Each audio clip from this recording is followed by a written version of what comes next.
우리가 노화가 진행되게 되었을 때 얼굴이 처지면서 이제 볼살이 눈 밑부터 볼록하던 것이 위쪽은 점점 평평해지거나 패이고 아래쪽으로 이동을 하게 되거든요. 이 지방 덩어리를 끌어올려주는 방법이 수프 리프팅이라고 할 수가 있습니다. 그래서 이제 수프 리프팅을 하는 것과 하지 않는 경우의 차이가 있는가? 사실 하안검 수술에서 수프 리프팅을 해야 되는 경우도 있고 안 해도 되는 경우도 있습니다. 안녕하세요. 저는 성형외과 전문의 한마름 원장입니다. 자, 영상을 시청하시기 전에 구독과 좋아요 한 번만 부탁드리고요. 자, 오늘은 하안검 수술을 하는 도중에 많이 시행하는 방법인 수프 리프팅에 대해서 알아보도록 하겠습니다. 수프 리프팅이 어떤 효과가 있는지, 어떨 때 하면 좋은지, 어떤 의미가 있는지에 대해서 자세하게 알아보는 시간을 갖도록 하겠습니다. 이제 수프는 서브 오르비큘라리스 오큘리 팻의 약자라고 볼 수가 있는데요. 이제 우리가 볼살이라고 하는 부분은 보통 이제 위아래로는 눈 밑부터 이제 팔자까지, 양 옆으로는 광대부터 이제 코 사이에 있는 지방 덩어리를 말하게 되는데요. 이 볼살은 사실 하나의 덩어리가 아니라 여러 가지 구역으로, 여러 가지 구획으로 이루어져 있습니다. 그렇게 여러 가지 구역 중에 한 부분을 수프라고 부르는데요. 일반적으로 우리 몸은 어떤 식으로 구성이 되어 있냐면 얕은 곳부터 피부, 그 밑에 피하 지방층, 그 밑에는 이제 근막과 근육이 있고 그 근육 바로 밑에는 뼈가 있는 순서의 구조로 이루어져 있는데요. 근데 얼굴은 여러 가지 표정도 지어야 되고 뭐 먹어야 되고 하기 때문에 이 순서를 따르지 않고 근육과 뼈 사이 깊은 층에 지방층이 있기도 합니다.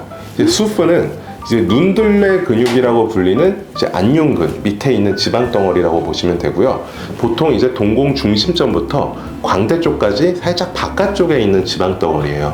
이 지방 덩어리를 끌어올려주는 방법이 수프 리프팅이라고 할 수가 있습니다. 자, 수프 리프팅을 왜 하냐면 우리가 노화가 진행되게 되었을 때 얼굴이 처지면서 이제 볼살이 눈 밑부터 볼록하던 것이 위쪽은 점점 평평해지거나 패이고 아래쪽으로 이동을 하게 되거든요. 그래서 이제 팔자주름 주변은 굉장히 두툼해지는 형태로 변화를 하게 되죠. 위에 있던 지방 덩어리들이 아래로 내려와 있는 상태인 거죠. 거기에 이제 눈 밑 지방이 튀어나오게 되면 페리오비탈 할로잉, 이제 눈 주변에 꺼짐이 좀 더 잘 보이게 되고, 이제 vertical low lid distance라고 해서 이제 아랫 눈꺼풀의 수직 길이가 굉장히 증가하게 돼요.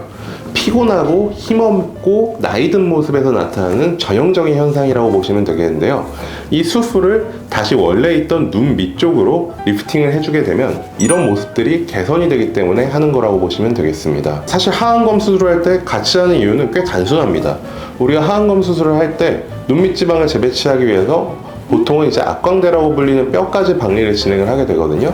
이 박리를 하게 되면 그 깊은 곳에 좀 처져 있는 수프를 볼 수가 있어요. 이 처진 지방을 끌어올려서 다시 단단한 위쪽 뼈막에 고정을 하게 되는 거죠. 원래 자리로 돌려준다고 보시면 되는 거예요. 그래서 이제 수프 리프팅을 하는 것과 하지 않는 경우의 차이가 있는가? 사실 하안검 수술에서 수프 리프팅을 해야 되는 경우도 있고 안 해도 되는 경우도 있습니다. 이제 앞볼이 어떠한 형태를 이루고 있는지가 가장 중요하다고 생각을 하는데요. 이제 앞볼에서 노화라는 것은 아까 말씀드렸던 것처럼 볼륨의 이제 무게중심이 위쪽에서 존재하던 것이 아래쪽으로 이동하는 과정이거든요. 앞볼의 윗부분이 꺼져 보이거나 평평해지거나 혹은 아래쪽으로 처져 있을 때 수프 리프팅을 하게 되면 무게중심이 다시 위쪽으로 올라오게 되기 때문에 좋은 효과를 얻을 수가 있습니다. 반대로 지금 현재도 앞볼 볼륨이 굉장히 충분하거나 혹은 이제 광대가 발달한 경우에는 여기에 볼륨을 더 떼어주는 거기 때문에 수프 리프팅 후에 광대가 좀 더 도드라져 보인다거나 혹은 얼굴이 커진 것 같다는 인상을 주기도 하거든요. 그래서 이제 모든 사람을 대상으로 하기보다는 우리가 봤을 때 조금 마르고 많이 처져 있는 얼굴에 효과가 좋다 정도로 이해를 하시는 게 좋고요. 근데 가장 많이 오해하시는 것 중에 하나가 수프 리프팅, 어떤 리프팅을 하니까 볼살이 위로 올라오니까 팔자주름 자체가 펴지고 옅어진다는 거거든요.